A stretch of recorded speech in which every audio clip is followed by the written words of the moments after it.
Então, na segunda mensagem sobre o poder da fé, o tema da mensagem de hoje é a fortaleza da fé.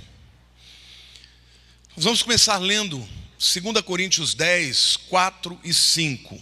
Porque as armas da nossa milícia, ou da nossa guerra, não são carnais, e sim poderosas em Deus, para destruir fortalezas, anulando nossos sofismas e toda altivez que se levante contra o conhecimento de Deus, e levando cativo todo pensamento à obediência de Cristo.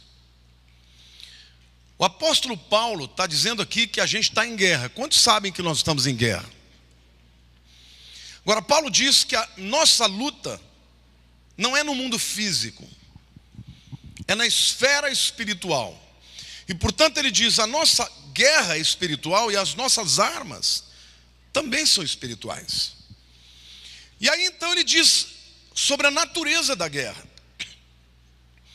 Ele diz assim, que as armas que Deus nos deu são armas para destruir fortalezas, para anular sofismas. O que é um sofisma? É uma mentira que parece verdade. É um raciocínio lógico que se vale de premissas falsas e, portanto, conclui de maneira falsa ainda que pareça verdade. Então, contra o que nós lutamos? Contra fortalezas. Contra fortalezas do inferno que atuam na mente humana, cuja fundação destas fortalezas é a mentira. Em outras palavras, irmãos, todos nós aqui vivemos num mundo baseado, fundamentado nas mentiras do diabo. E essas mentiras nada mais são do que instrumentos de Satanás para te aprisionar, para fazer de você um filho de Deus, salvo, lavado pelo sangue de Jesus, para ser livre. E através dessas cadeias, muitos vivem presos. Não conseguem experimentar a exuberância do Evangelho de Cristo. A Bíblia nos fala dessas fortalezas. A Bíblia nos fala de um império das trevas, que domina, que subjuga, que destrói, que abate, que encarcera. Mas hoje eu quero falar para vocês que nós não precisamos viver presos nessas fortalezas. Nós podemos construir na nossa vida um outro tipo de fortaleza. A fortaleza da fé. Diga para a pessoa ao teu lado, você não precisa viver aprisionado pelas fortalezas do inferno. Você pode viver no reino do Filho do seu amor. O apóstolo Paulo diz, ele nos libertou do império das trevas e nos transportou para o reino do Filho do seu amor. Amém, irmãos? Se o império das trevas é construído em cima da mentira, o reino do Filho do seu amor é construído sobre a verdade. Portanto, a fortaleza da fé não pode ser construída em cima de pensamento positivo. Tem muita gente que confunde fé com pensamento positivo. Essa baboseira aí de autoajuda, do indivíduo acreditar que só porque ele acha e declara que vai acontecer, vai acontecer. Não, não vai acontecer. Isso é uma falácia, isso é uma mentira. Nem tudo que você deseja vai acontecer, nem tudo que você declara vai acontecer. A nossa fé não pode ser construída numa sugestão, numa autossugestão, não, eu creio. Agora vou pensar, vou subir num prédio, vou voar, tudo posso. Pá! Você não pode voar. Olha para a pessoa do teu lado e diga: ainda que tenham te dito que você pode voar, você não pode voar. A menos que você use de uma asa delta, ou de um avião, ou de qualquer outro instrumento que pode voar. Mas você não pode voar. Portanto, a fortaleza da fé não pode ser construída sobre autossugestão, sobre pensamento positivo. Ela precisa ser construída sobre a verdade. E a verdade é a coisa mais poderosa que existe. Jesus diz: conhecereis a verdade e a verdade vos libertará. A verdade liberta, a verdade instrui, a verdade nos leva a viver uma vida de fé. A primeira reflexão, portanto, para falar sobre o poder da fé, é sobre o poder da verdade. 2 Coríntios 2,14, o apóstolo Paulo diz assim: graças, porém, a Deus, que em Cristo, diga em Cristo, sempre nos conduz em triunfo, e por meio de nós manifesta em todo lugar a fragrância do seu conhecimento. Paulo está dizendo aqui que a verdade, que é Cristo, nos conduz em triunfo sempre, em todo o tempo. Você pode estar vivendo um momento difícil, crise pessoal, às vezes familiar, às vezes profissional. Mas se você está fundamentado na verdade, a Bíblia diz que sempre você será conduzido em triunfo. E a palavra usada aqui por Paulo não fala de uma vitóriazinha qualquer. Fala daquela vitória que é pública, que é explicitada. Diz respeito ao vencedor, ao conquistador que anda pela cidade e é visto como aquele que venceu. Amém, irmãos? O que Deus está dizendo é que quando construímos a nossa vida sobre a verdade, ainda que vivamos lutas, vamos triunfar. Diga para a pessoa ao teu lado: o propósito de Deus para você é triunfar. Diga: em todo tempo, em todo lugar. Diga: e quando eu triunfo, Ele me usa para exalar o perfume de Jesus neste mundo pútrido, fétido da mentira do diabo. Amém ou não? Quando a nossa vida está construída sobre a verdade, o triunfo de Deus em nós fará com que as pessoas nos notem, nos percebam de uma maneira agradável. Querido, a verdade triunfa. A verdade triunfa acima dos indivíduos, das suas inabilidades, porque o texto diz que Deus nos conduz em triunfo. Ou seja, nós, indivíduos falhos, pecadores, limitados, quando nós estamos sobre a verdade, a Bíblia diz que nós somos construídos, somos triunfantes onde quer que a gente esteja. Amém? Diga para a pessoa ao teu lado: construa a tua fortaleza de fé sobre a verdade que é Cristo. A verdade está acima das nações, acima das pessoas, acima dos sistemas. A verdade prevalecerá. Jesus disse: passarão os céus e a terra, mas as minhas palavras permanecerão. Atos capítulo 10, versos 34 e 35, o apóstolo Pedro diz assim: então falou Pedro dizendo: reconheço por verdade que Deus não faz acepção de pessoas. Pelo contrário, em qualquer nação, aquele que o teme e faz o que é justo, lhe é aceitável.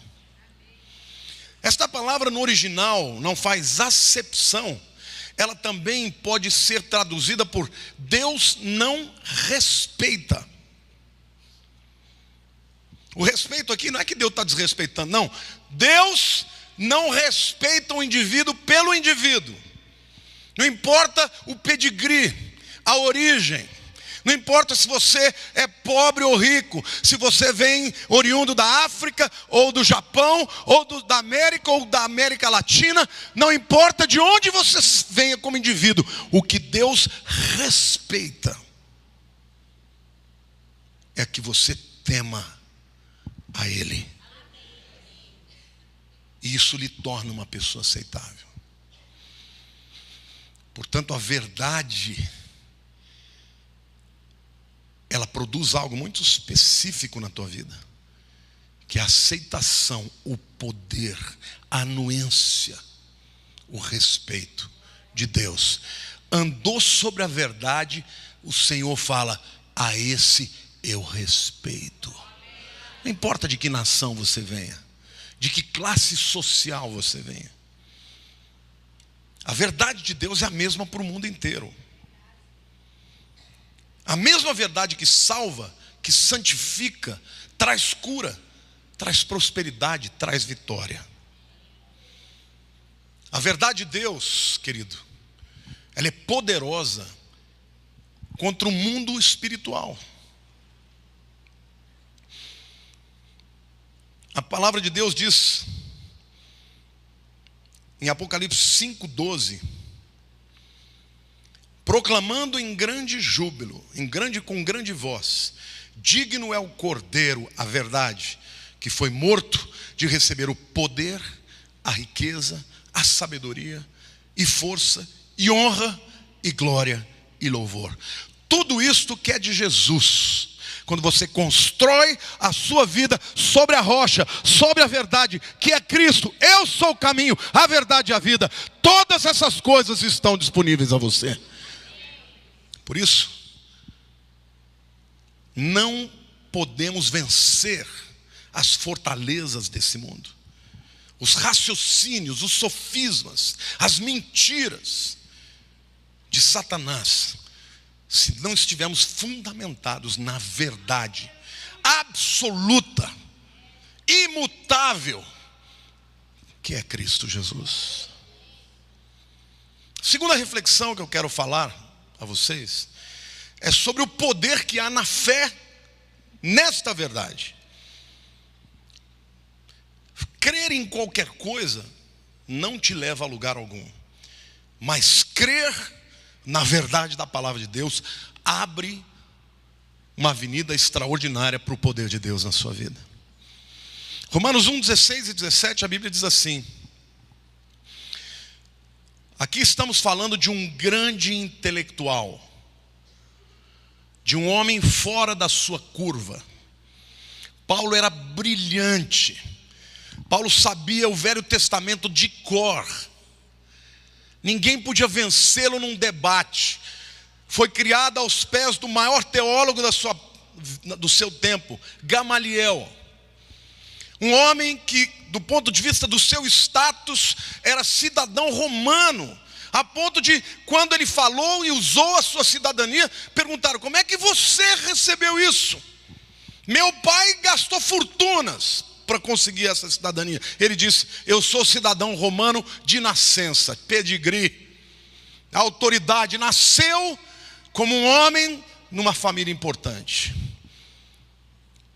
E um dia ele decide que tudo aquilo que ele tinha, seus pedigrees, seu currículo, quando ele fala do seu currículo, ele diz: eu sou fariseu de fariseu, da tribo de Benjamim, criado aos pés de Gamaliel, e tudo isso eu considerei como esterco diante do conhecimento de Jesus Cristo. Ele abriu mão de todas as verdades que balizavam a sua vida para viver sobre a verdade do Evangelho de Cristo. E ele escreve aos Romanos e diz no capítulo 1, versos 16 e 17: pois não me envergonho do Evangelho de Cristo. Por quê? Porque é o poder de Deus para a salvação. E a palavra salvação aqui, soterion, não é simplesmente a salvação do inferno. Salvação também é vida plena, também é cura física. Vida plena, salvação de todo aquele que crê, primeiro do judeu e também do grego, visto que a justiça de Deus se revela no Evangelho de fé em fé, como está escrito: o justo viverá pela fé. Paulo descobriu o poder da fé na verdade do Evangelho. Deus está precisando revelar para alguns de nós, ou para todos nós, o poder que existe na fé no Evangelho. Para que nós não tenhamos vergonha, para que nós não tenhamos medos e temores, porque o poder de Deus é liberado pela fé no Evangelho. Querido, a verdade do Evangelho é muito poderosa. Diga assim: nada desce do céu, nada desce dos céus, a não ser pela fé. Você não é salvo se não for pela fé. Você não é curado se não for pela fé. Você não experimenta um milagre se não for pela fé. Deus não vai salvar o indivíduo porque ele é bom, porque ninguém é bom o suficiente. Deus não vai operar um milagre na vida do indivíduo porque ele merece, porque ninguém merece o milagre de Deus. Deus opera o milagre, abre a porta, escancara as janelas dos céus, escreve o nome no livro da vida, se e somente se você crer na sua palavra, no seu decreto que desce dos céus. Amém ou não?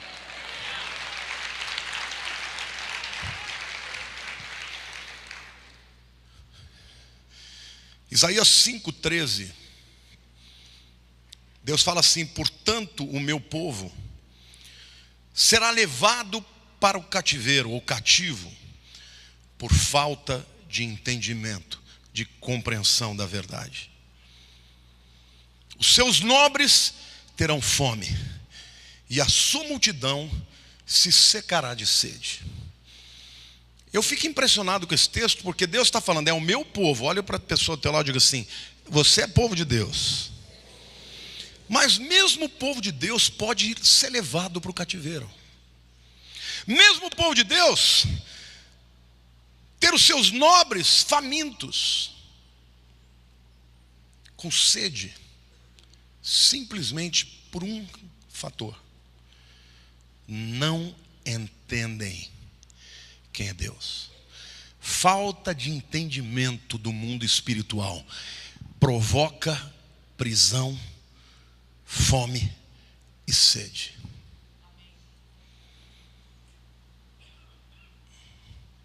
Tem muita gente roubada, muita gente cativa por falta de conhecimento. Sem conhecimento da verdade, não podemos crer. E não crendo, não podemos liberar o poder de Deus para viver uma vida de triunfo. Mas o que é fé? Quando a gente fala de fé, as pessoas, principalmente os cristãos, já está na ponta da língua. Fé é o que mesmo? É a certeza das coisas que se esperam e a convicção das coisas que não se veem. Isso é verdade, mas olha para a pessoa e diz: traduz.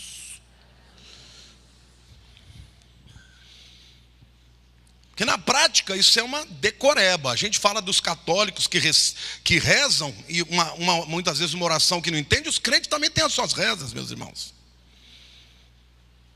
Não adianta você papagaiar, você tem que entender, você tem que aprofundar, tem que discernir, tem que experimentar.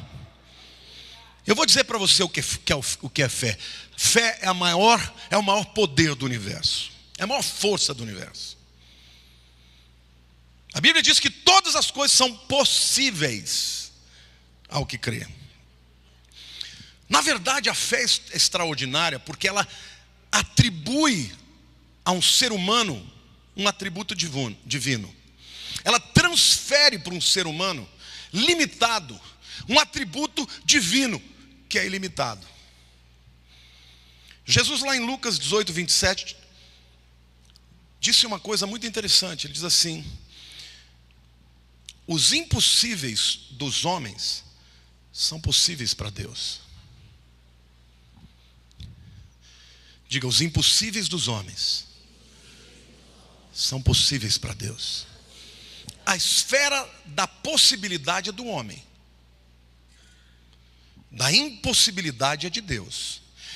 Ou seja, a gente vive no dia a dia fazendo o que dá. Quantos aqui estão se virando? Se vira nos 30. As pessoas se viram para sobreviver, fazem o que podem. Mas quantos aqui já chegaram diante de uma situação em que você não pode? Ou seja, a esfera das possibilidades é a esfera de Deus, dos homens. Mas Deus está na esfera das impossibilidades. E na esfera das impossibilidades, Deus faz o impossível ser possível.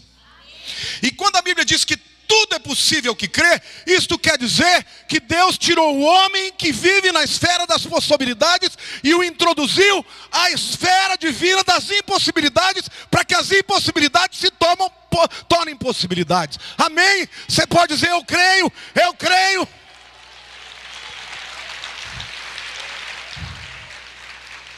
Certa vez trouxeram um endemoniado, um jovem, para Jesus expulsar. E o pai dele falou: olha, meu filho está endemoniado, trouxe para os seus discípulos, e os seus discípulos não puderam fazer nada. Eles fizeram o que eles puderam, e não foi o suficiente. Jesus olhou para eles e os repreendeu, falou: incrédulo, geração incrédula. Vocês ainda não perceberam que vocês têm algo para deslimitar vocês? E aí o pai chega para ele e fala: o senhor pode fazer alguma coisa, Jesus? Em Marcos 9:23, o texto diz: ao que lhe respondeu Jesus: se podes, tudo é possível ao que crê. Olha para a pessoa do teu lado e diga assim: tudo é possível ao que crê. Portanto, a fé confere aos humanos uma habilidade divina. E a prova de que eu estou falando isso é verdade, lá em João capítulo 14, versículo 12, Jesus disse: em verdade, em verdade. Quando ele repete isso é um estilo de linguagem do hebreu, que quando ele ressalta, repetindo aquilo, ele está dizendo: isso é para valer. Olhe para a pessoa do teu lado e diga: isso é para valer. Foi Jesus que falou. Em verdade vos digo que aquele que crê em mim fará também as obras que eu faço, e outras maiores fará, porque eu vou para junto do Pai. É para valer.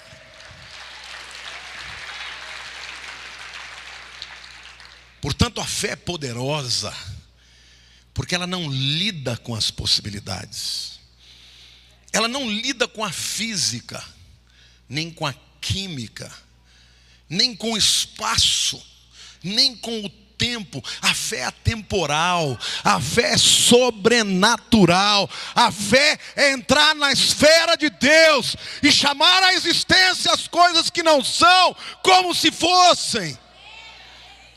A Bíblia diz que Abraão, contra a esperança, creu em esperança. Vocês estão entendendo? Chamou a existência as coisas que não são como se fossem. A fé é isso. Deus está dizendo para a sua igreja: é tempo de construir a sua vida dentro de uma fortaleza de fé, onde você vai estar blindado contra todas as sofismas e as ideologias malignas de mentira. Mas se a fé é tão poderosa, por que há tantos crentes sem poder?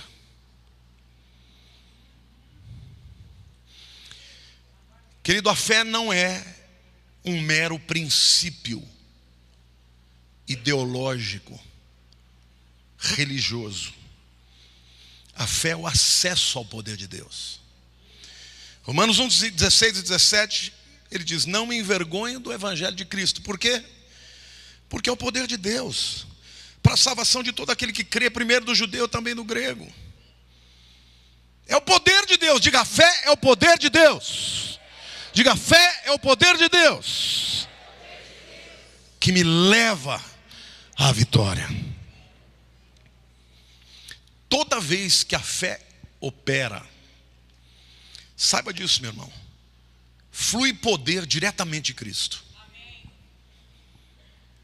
Você ligou o interruptor da fé. Aquela mulher que tinha fluxo de sangue, ela tinha essa fé.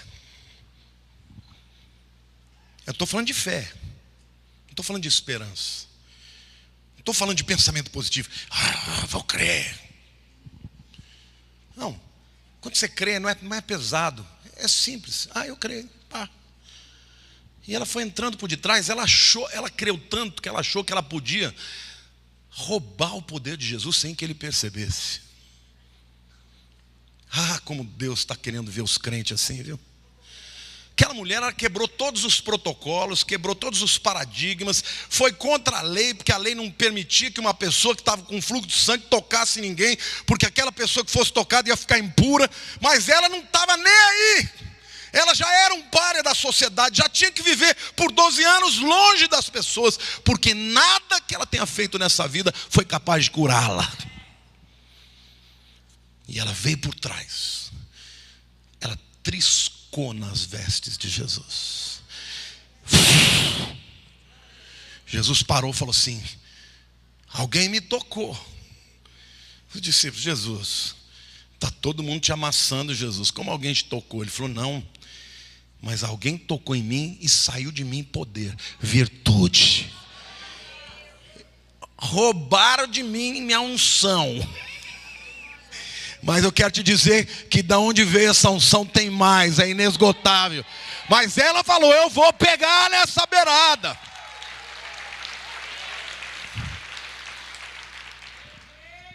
Essa mulher, ela entendeu o princípio.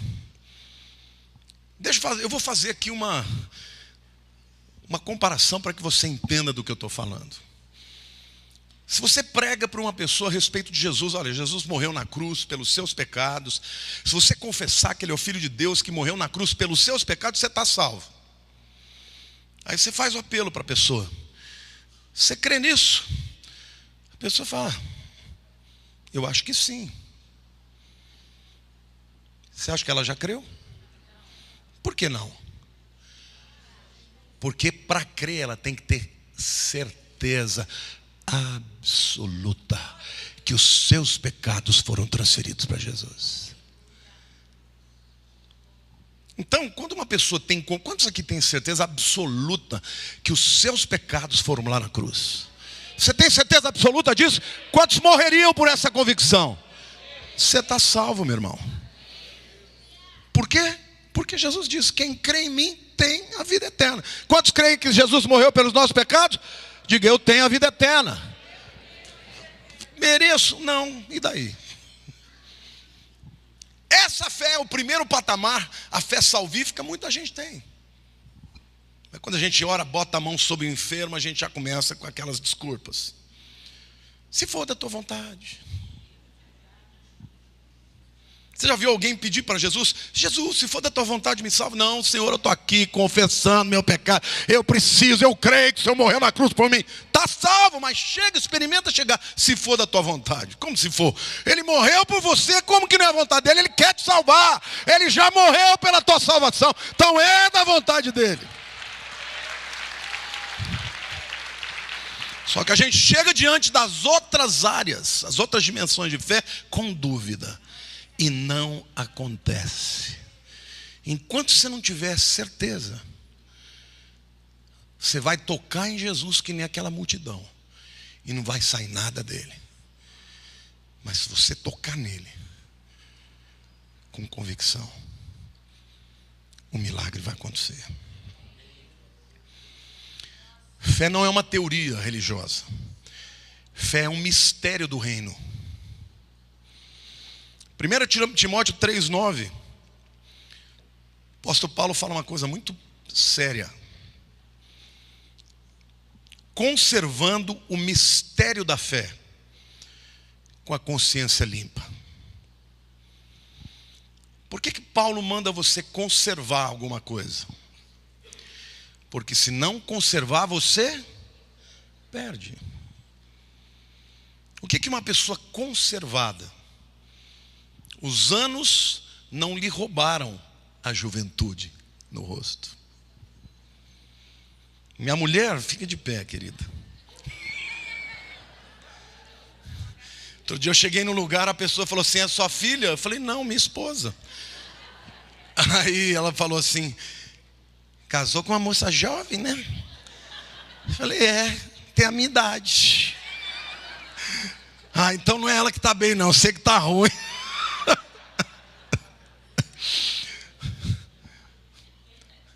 Conservada. Quando eu casei com ela, a gente parecia a mesma idade. Hoje eu pareço uns 20 anos mais velho que ela. Por que a Bíblia está dizendo para você conservar o mistério da fé? Porque a fé, ela pode ser alimentada, pode ser fortalecida, mas pode ser enfraquecida. Se você submete a tua mente, as tuas emoções, a sofismas, a ideologias, a filosofias que vão questionar a sua fé e você não busca a Deus, você que foi um crente cheio de fé, pode se tornar um crente vacilante.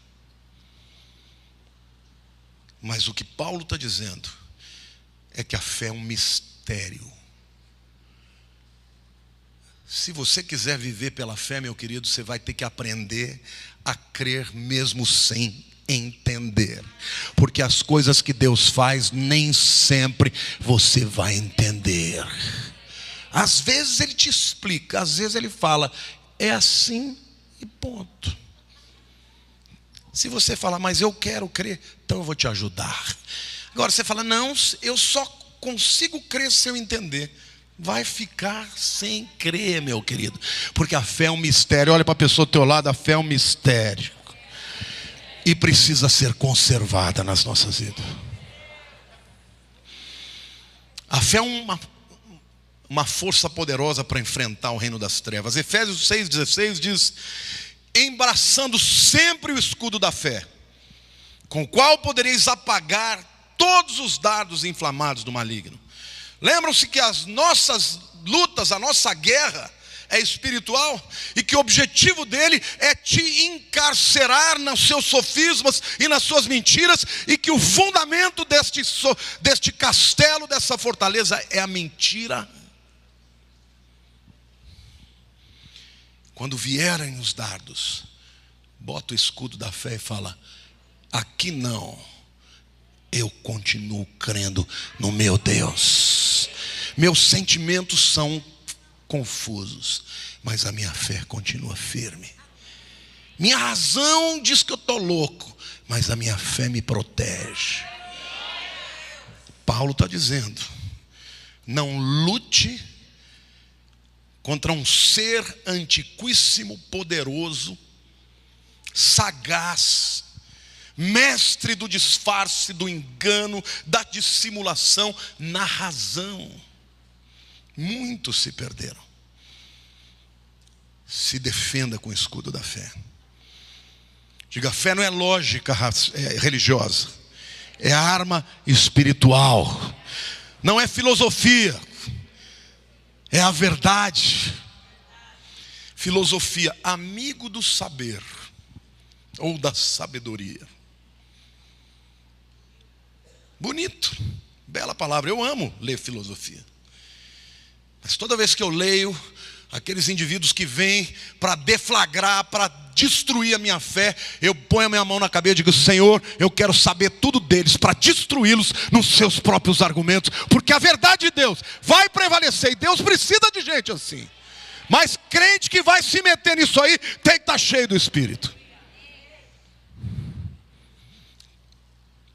A fé, ela é poderosa no mundo físico também. Tem muita gente que fala: não, deixa as coisas de Deus para o reino espiritual. Essas batalhas aqui são humanas. Isso aqui eu tenho que travar por mim mesmo. Tá bom. Eu prefiro crer em 1 João 5,4, que diz assim: porque todo que é nascido de Deus vence o mundo. E esta é a vitória que vence o mundo, o quê? A nossa fé. A nossa fé vence o mundo, vence o cosmos, vence os demônios, vence o sistema, vence as dificuldades do dia a dia. A nossa fé nos leva à vitória. Essa é a vitória que vence o mundo. A nossa fé. Agora eu quero entrar numa outra reflexão ainda muito importante. Como a fé opera?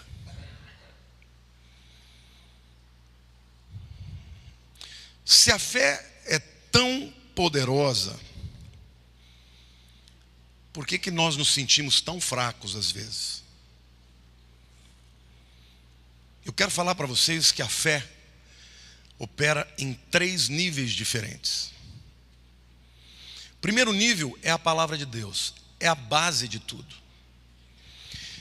Porque se você se mantiver na palavra, você está resguardado de mentiras e enganos.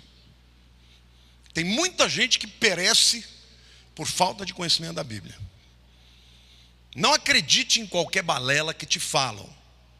Paulo disse: se mesmo eu ou um anjo aparecer e disser o que eu vos ensinei, seja maldito, seja anátema, não cai nessa. A palavra de Deus era a coisa mais importante. Mas a palavra de Deus, ela não vai te dar respostas específicas para os dilemas do dia a dia. Você não vai saber. Tem gente que fica abrindo a Bíblia, né? Abre a Bíblia, eu vou fechar um negócio, é de Deus ou não? Aí abre. Isso é horóscopo. Então vai, compra o jornal e já lê a página do horóscopo. Não, tem gente que fala: estou em depressão, me mato ou não me mato? Me mato ou não me mato? Me mato ou não me mato? Diz que é verdade essa história. O indivíduo falou: vou abrir, se for para me matar, que Deus me fale. Aí o cara abriu, disse: Judas foi e se enforcou. Ele: ai meu Deus, o que é? Não é de Deus, eu vou querer uma outra prova. Fechou e falou: Deus, se o senhor quer falar comigo, me mostra. Abriu e falou: vai fazer o mesmo.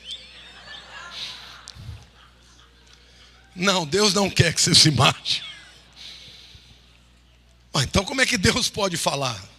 Querido, Deus fala conosco. A fé vem pelo ouvir a palavra de Deus, mas a fé vem pelo ouvir a palavra que provém da boca de Deus. Existe um rema, existe uma palavra de Deus para o teu coração, que se você buscar, Ele vai falar. Se você olhar para Hebreus capítulo 11, quando fala dos homens de Deus que creram, todos eles ouviram Deus falar com eles. Ai pastor, mas eu nunca vi Deus falar comigo. Porque você nunca buscou. Ah, mas eu tenho que tomar uma decisão e eu não sei o que Deus fala. Se Deus não falar, não tome. Eu tenho falado isso para a Lida, eu tenho refletido muito sobre isso. Falei: eu não quero dar um passo da minha vida se Deus não me observar. Abraão. Certa vez Deus chega para Abraão e falou: Abraão, sabe Isaac, o filho que você tanto ama? Eu quero ele para mim. Leva para o Monte Moriá e sacrifica. Queridos, naquele tempo, os deuses todos faziam isso, exigiam um sacrifício.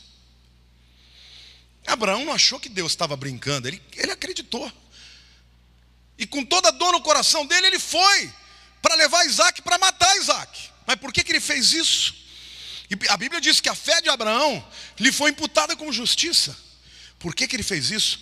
Porque muitos anos antes, mais de 50 anos antes, quando ele tinha 75 anos, Deus chama Abraão e fala: Abraão, olha para os céus, está vendo essas estrelas?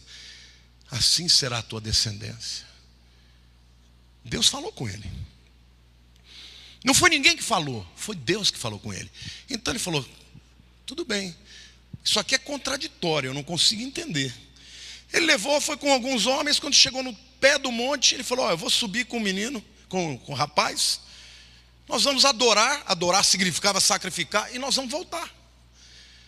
Em outras palavras, ele falou: se Deus matar, Ele ressuscita, porque Ele falou comigo. E o Senhor me mandou te dizer, Ele tem uma voz para a tua vida, para dizer para você, pega este caminho, ou não pega este caminho, pegue o outro caminho. O problema é que nós não cremos que Ele fala, e não esperamos para ouvir. Quando alguém ouve Deus falar consigo, não é fácil tirar a fé e convicção. Quando Deus te manda fazer uma coisa, quando vem as dificuldades, quando vem as provações, quando tudo parece que não vai dar certo, você diz, eu não sei como nem quando, Deus falou comigo. Olha para a pessoa do teu lado e diga, será que Deus ainda fala assim hoje? Quantos aqui creem que Deus fala assim hoje? Quantos creem que Deus fala assim hoje? Sabe, queridos, Malaquias 3:6, Deus fala uma coisa muito importante para você e para mim hoje. Porque eu, o Senhor, não mudo. Por isso, vós, ó filhos de Jacó, não sois consumidos. Sabe por que você não vai ser consumido? Porque Deus não muda. Deus tinha uma aliança com Jacó e sua descendência. Deus tem aliança com os descendentes da fé de Abraão. Sabe por que você não vai sucumbir diante da crise? Porque Deus não muda. E você tem que saber disso. Deus falou no passado, Deus fala hoje. Querido, se você não tem respostas para a tua vida, não sabe o caminho a seguir, empaque. Deus, eu não sei o que eu tenho que fazer. Se o Senhor não mandar, eu vou empacar.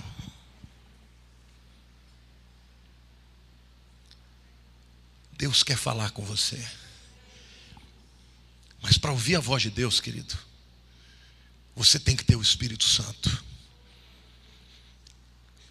A palavra de Deus diz, o Espírito da verdade, Ele vos fará lembrar de todas as coisas que eu vos tenho ensinado. O Espírito da verdade vai dissipar a dúvida, vai dissipar a mentira. Deixa o Espírito Santo fazer a obra, falar com você, meu querido. Mas como é que você vai ouvir o Espírito Santo se você não para orar? Eu estou dizendo para vocês que nós vivemos debaixo de sofisma, debaixo de fortaleza. Camarada fica doente, a primeira coisa que ele faz é vai buscar um médico, sim ou não? Quando ele devia, a primeira coisa é orar a Deus. O Senhor disse que Jesus levou sobre si as minhas enfermidades, cura a minha enfermidade. Mas ele não crê, então ele já vai procurar os médicos, e às vezes os médicos não têm a solução. Aí volta para o começo, né? Já que os médicos não conseguiram, vai o senhor, né? Mas também se não quiser fazer, não precisa, porque eu não mereço. Não vai acontecer. Olha para o teu irmão e diga, não vai rolar. Vai orar por uma enfermidade, Deus, estou te confessando que eu estou incrédulo, ajuda-me na minha pequena fé. Lá naquele pai do menino endemoniado, quando Jesus falou, tudo pode, tudo é possível que crê. Aí Jesus virou para ele e falou, você crê? Ele falou, eu creio. Mas em seguida fala, me ajuda na minha pequena fé. Admita, Senhor, minha fé está fraca, mas eu estou te pedindo, aumenta a minha fé. Senhor, eu estou olhando para as circunstâncias, me ajuda a ver o que está no mundo espiritual. Como Eliseu e aquele jovem, o menino chega todo apavorado, os exércitos sírios estão aí. Eliseu está tranquilo e fala, você não está vendo que o pau vai comer? Eliseu fala, Senhor, abre os olhos desse rapaz, é para ele ver os exércitos que são muito maiores, os que estão conosco, do que os que estão com eles. Amém, irmãos? É isso que Deus está dizendo. Busque a Ele até que Ele te fale. Deus ainda fala hoje, e o problema da nossa fé pequena é porque a gente não ouve de Deus. A gente fica só, a palavra de Deus diz. Mas eu não sei muito bem se eu creio nisso. E aí vem os teólogos para ajudar e dizem, isso é para aquele tempo. Eu não mudo, diz o Senhor. Deus não mudou, os homens mudaram. Deus continuou fiel aos homens e que deixaram de crer. Deus quer fazer um milagre na tua vida. Deus quer te levantar, te conduzir em triunfo nessa geração, para que a tua vida seja um perfume, que as pessoas olhem enquanto você passa e falem: eu quero esse Deus para a minha vida. Eu quero esse Deus para a minha vida.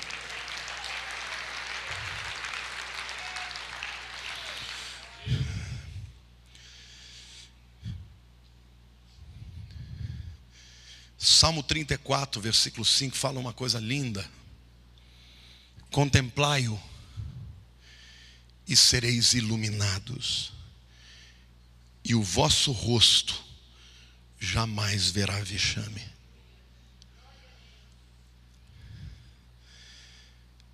Nós precisamos contemplar mais a Deus.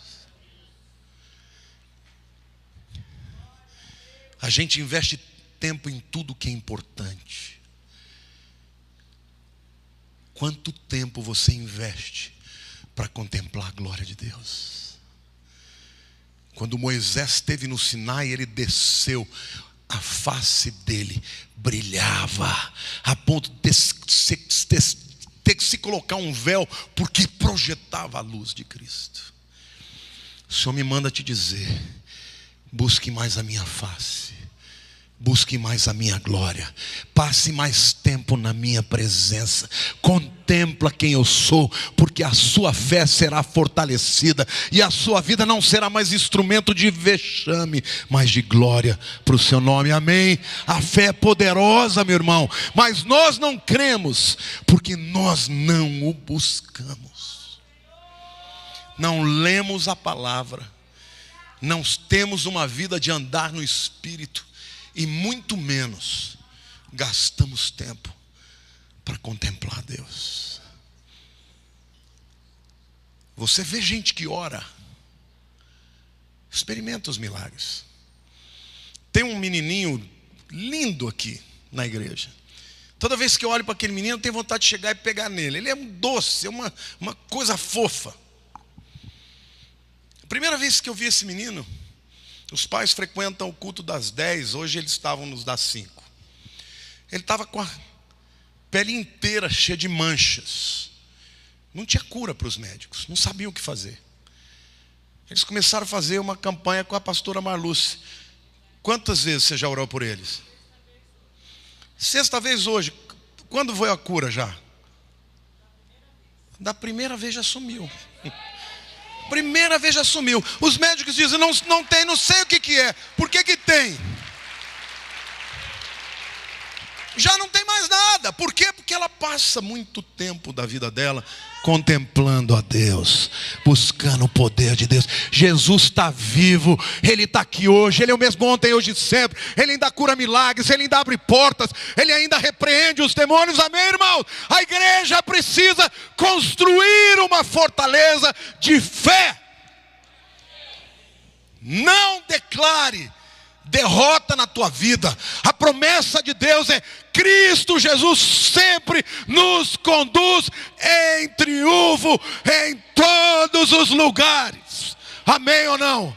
A tua vida, a tua família, o teu trabalho, onde houver um crente, a verdade prevalecerá. Vamos ficar de pé e vamos orar ao Senhor.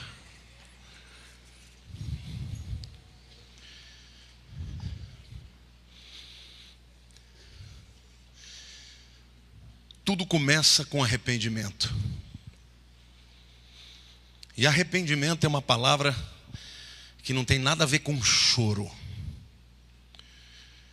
Arrependimento é mudança de mente. O Evangelho precisa mudar a nossa mentalidade. O apóstolo Paulo foi transformado na sua mentalidade. E ele passou a experimentar o poder de Deus, sendo um grande intelectual. Em alguns momentos ele tinha umas recaídas, achava que o poder do intelecto era grande. Chegou em Atenas, pregou o evangelho, melhor sermão que ele já fez. A Bíblia diz que poucos se converteram. Quando ele sai de Atenas e vai para Corinto, ele vai fazendo o caminho, deve ter ficado chateado. Poxa Deus, sermão desse, até eu me convertia. E o Espírito deve ter falado: faltou poder, meu filho. E quando ele chega em Corinto, ele falou: queridos, quando ele escreve, depois a carta aos Coríntios, ele diz: quando eu fui ter com vocês, eu não vim com palavras de persuasão humana, eu vim com o poder de Deus e demonstração de Espírito. E o Espírito Santo me mandou te dizer, meu querido, se você o buscar sua face, você vai viver uma vida de poder, de autoridade, de unção, e os milagres vão fluir na tua vida. Porque quando a fé é estabelecida com simplicidade, o poder de Cristo flui para você. Quando você é instrumento. Eu me lembro que quando eu comecei a igreja, irmãos, eu tinha uma célula na minha casa. O Marcão, até o pessoal do Recongrega lembra do Marcão. O Marcão se converteu lá em casa. Algumas vezes pregava o evangelho e ele ali quietão e nada. Um dia ele trouxe um amigo. Não sei se foi ele que trouxe, esse rapaz estava lá. Eu bati o olho no amigo. E o Espírito Santo mostrou quem era o rapaz. Falou: você é pintor? Ele falou: sou. Você já foi crente, está afastado? Sou. Falei: então dobra aí o joelho, porque você vai voltar para Jesus hoje. O camarada dobrou o joelho, Marcão veio e dobrou o joelho junto. Porque quando vem o poder de Deus, não tem argumento. As pessoas se convertem, se rendem ao poder de Deus. Deus quer liberar o poder de Deus para a vida daqueles que creem, em nome de Jesus. Amém, irmãos?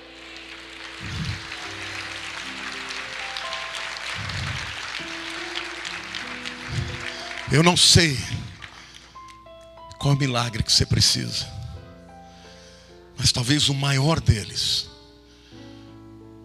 seja voltar a crer com simplicidade nos mistérios de Deus. Feche os seus olhos. Se você hoje precisa de um milagre, talvez até de um milagre para avivar a sua fé, humildemente você vai pedir ao Senhor Jesus que Ele reacenda no teu coração a chama da fé. Eu vou pedir para você sair do seu lugar e vir aqui à frente, em nome de Jesus. Pode vir, querido.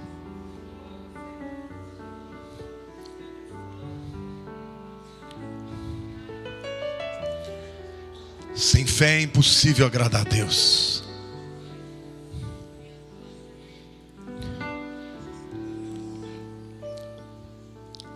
As pessoas buscavam a Jesus assim. Vinham como estavam: leprosos, prostitutas, publicanos, ladrões, porque precisavam de um Salvador. Talvez hoje você esteja precisando do Salvador, não para escrever o teu nome no livro da vida, que já está lá, mas para te salvar das mentiras, do engano do inimigo, de um coração frio, de uma alma ferida que já não se alegra, que já não tem simplicidade para crer, como aquelas crianças que corriam para Jesus. Põe a mão no teu coração e diga: Senhor meu Deus, eu quero crer em tudo que o Senhor tem para mim. Eu quero viver uma vida cheia do teu poder. Eu quero viver uma vida cheia do teu Espírito. Senhor, eu quero viver os teus milagres. Senhor, eu quero viver o sobrenatural. Em nome de Jesus. Eu estou cansado de uma vida natural. Eu quero sobrenatural na minha vida. Por isso eu entrego a minha vida ao Senhor. A minha fé está em Ti. E eu creio que pelo Teu Espírito que habita em mim, eu vou experimentar um grande milagre, uma transformação, para que onde eu vá, o Teu perfume seja sentido. Eu não quero mais viver uma vida de derrota em nenhuma área da minha vida. Eu quero triunfar, Senhor, sempre, em todo tempo, em todo lugar onde eu puser meu pé. Eu quero ser vitorioso, para que o teu nome seja glorificado. Então eu estou, Senhor, entregando os meus pontos. Do meu jeito não dá. Fala comigo. Quero ouvir a tua voz. Eu não quero que o Senhor fale só pelos outros. Quero que o Senhor fale comigo. Eu estarei pronto para te ouvir. E o que o Senhor me mandar, eu vou obedecer. Em nome de Jesus. Pastora Marlúcia vai ministrar uma unção sobre a tua vida. Quantos aqui creem que Deus tem uma unção hoje para a sua vida? Então feche seus olhos, queridos. Levante a tua mão, que Deus vai derramar mais uma grande unção na tua vida.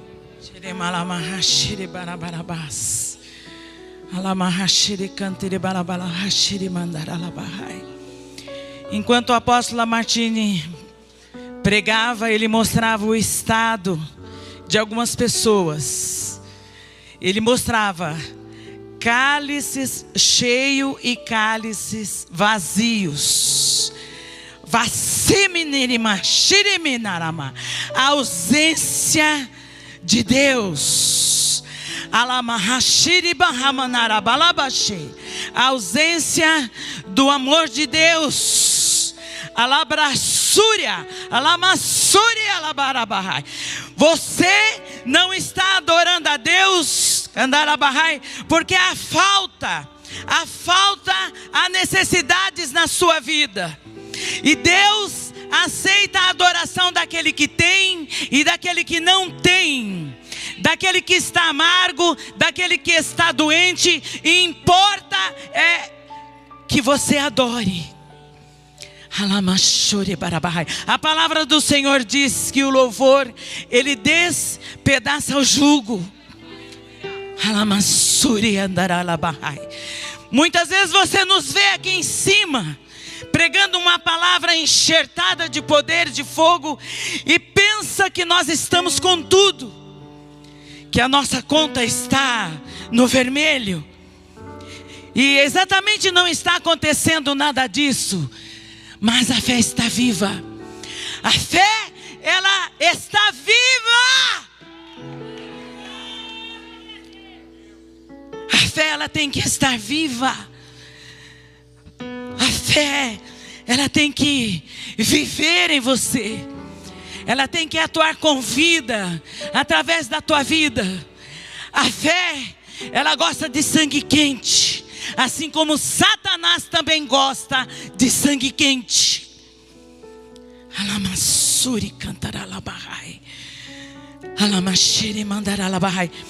O Senhor deu todo o poder para a sua igreja. Ele deu poder para a sua igreja. Ele deu poder para a sua igreja. Diga assim: o Senhor, Ele deu poder para mim, porque eu faço parte da igreja. E Senhor, eu me humilho. Vamos nos ajoelhar.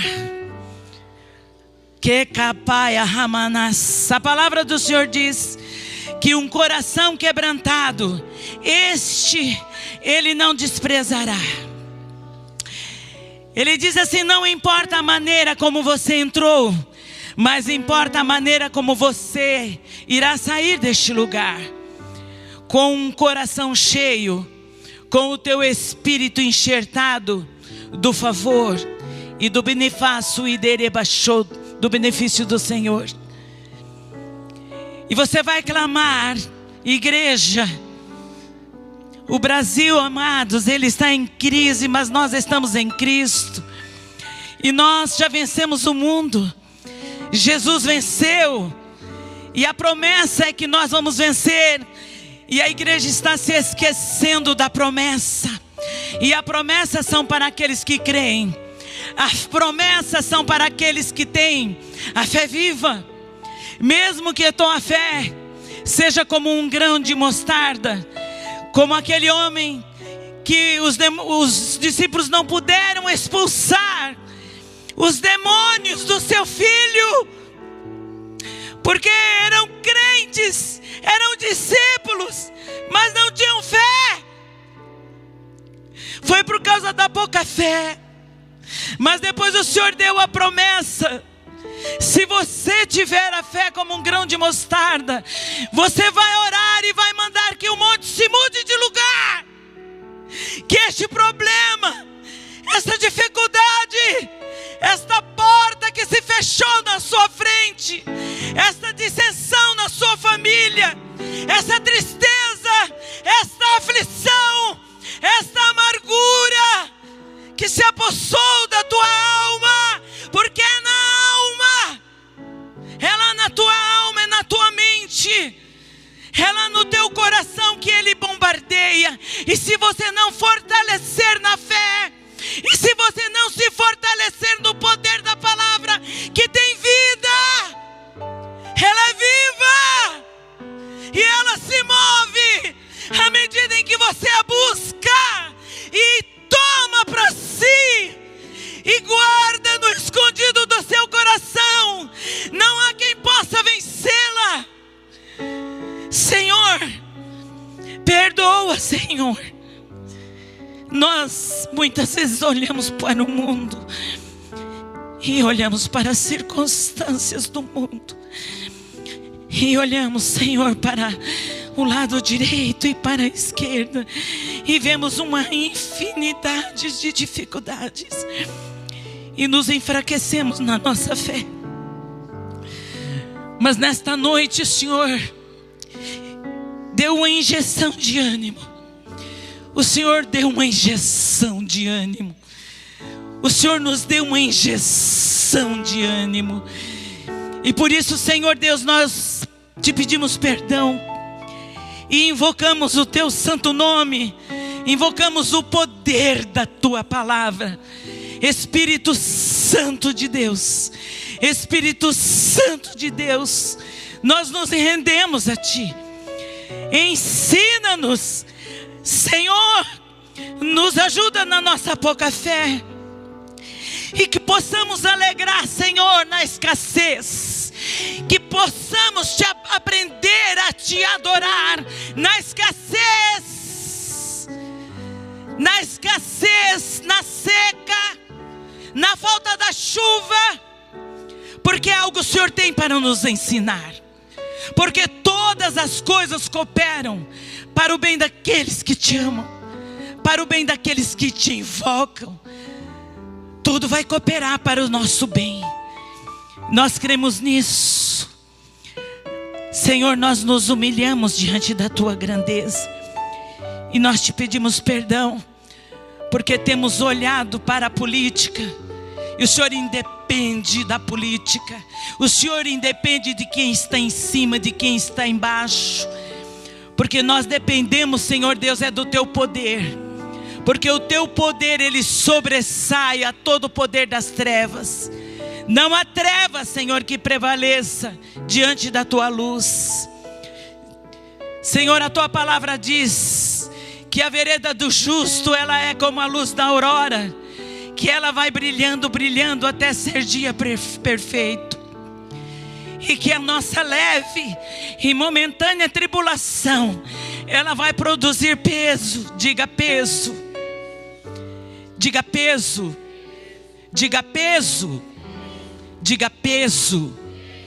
Diga peso. Peso de glória. Peso de glória. Peso de glória.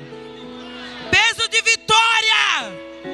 Para a minha vida, para a minha família, para a minha cidade e para a minha nação. Em nome de Jesus. Em nome de Jesus. Em nome de Jesus. Se levante aplaudindo o seu Deus.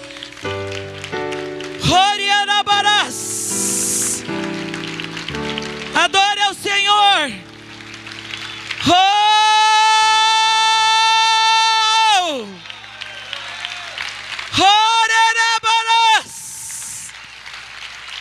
Levante suas mãos, queridos. Adore ao seu Deus diante da escassez, diante da dificuldade. Tudo que Satanás quer é subestimar a tua fé, mostrando que você não tem, mostrando que não chegou às tuas mãos. Mas o Senhor disse que aquele que o louva, aquele que o busca, aquele que o adora, Ele lhes põe tudo à mão. Alamas, Aramalashireba, Andaramansereba, e foi a moia maia masereba, o Exiriba canturima shuri andarebalas. O suricanto e decanta da manachou. O Senhor diz que o choro pode durar uma noite, mas que pela manhã a alegria do Senhor virá. Decominou e a floviaçai. Deus vai te aprovar. Você que não tem sentido a aprovação de Deus, você que não tem sentido a aprovação de Deus, porque Satanás tem se levantado para te acusar, ele está te aprovando. O Senhor está te aprovando, querido. Ele está subestimando a tua fé, mas você está sendo aprovado. Diga: eu sou aprovado. Eu sou aprovado. Eu sou aprovado. Diante da minha fé, diante da minha confissão de fé. Você está muito fraco. É você que quer bênção e quer aprovação de Deus, e quer que o Senhor rasgue decretos de falência, de doença, de destruição, de que você seja despejado da tua casa. É com essa fraqueza, é com essa fraqueza que você quer ser vitorioso. Diga: eu sou mais que vencedor, porque foi rasgado o decreto de falência, em nome de Jesus. Eu não vou falir, eu não vou ruir. Eu e a minha família seremos curados, em nome de Jesus, em nome de Jesus. O Senhor me disse que nessa crise Ele vai derramar um grande avivamento da fé, que estão vindo ondas de fé sobre essa igreja, ondas de milagres. Querido, se prepare. Este é o ano do milagre. Este é o ano da virada. Este é o ano que o impossível vai acontecer na tua vida. Você vai experimentar o impossível este ano.